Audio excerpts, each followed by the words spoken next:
Maestro, e noi Tanto un ringraziamento alla band, guardate, tutta comprata all'Ikea.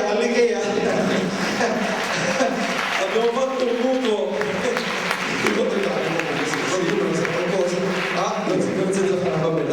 E allora, maestro, noi volevamo anche spiegare un po' il progetto, no? Anzi, io la definirei una missione.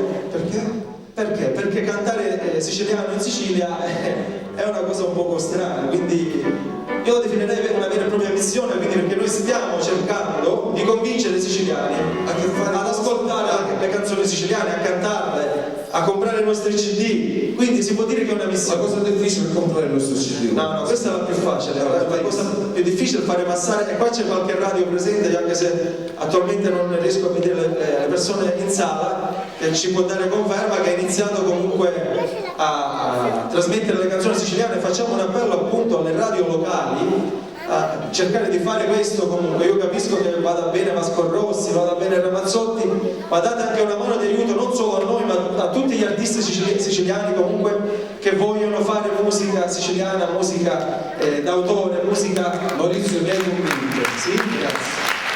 Va bene, allora noi ci vediamo.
Giuseppe Barbera.